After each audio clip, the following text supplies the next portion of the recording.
क्या आप जानते हैं असम के पहले मुख्यमंत्री के बारे में जिन्होंने पैगंबर मोहम्मद सल्लल्लाहु अलैहि वसल्लम की पहली जीवनी असमिया में लिखी थी?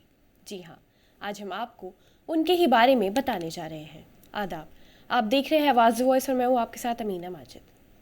असम के पहले मुख्यमंत्री भारत रत्न गोपीनाथ बोरदोलोई ने पैगंबर मोहम्मद की पहली जीवनी असमी में लिखी थी।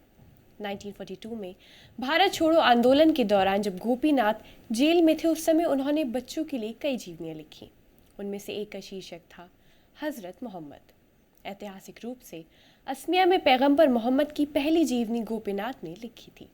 उन्होंने किताब बच्चों के लिए लिखी थी। गोपीनाथ ने अपनी सभी जीवनियों में अपने पाठकों यानी बच्चों को प्यारे बेटे या बेटा कहकर संबोधित करना शुरू किया। पैगंबर मोहम्मद की जीवनी के मामले में भी कोई अपवाद नहीं था। वो शुरू करते हैं, बेटा अब मैं तुम्हें इस्लाम के प्रचारक पैगंबर मोहम्मद की जीवनी के बारे में संक्षेप से बताऊंगा। असम के पहले मुख्यमंत्री ने पैगंबर मोहम्मद की जीवनी लिखने से पहले श्री रामचंद्र, बुद्ध और ईसा मसीह की जीवनी लिखी थी। इस जीवनी में पैगंबर मोहम्मद के जन्म से लेकर उनके उपदेश, देश पर शासन करने और मृत्यु तक के जीवन के सभी पहलुओं को शामिल किया गया है। बोरदोलोई ने खूबसूरती से वर्णन किया है कि कैसे पैगंबर को उपदेश देने से लेकर मदीना जाने तक अपमानित किया गया। उन्होंने इस अवधि के दौरान पैगंबर मोहम्मद के असीम धैर्य के बारे में भी बताया। उन्होंने ये भी उल्लेख किया कि कैसे मानव जाति पैगंबर मोहम्मद से धैर्य का सबक सीख सकते हैं।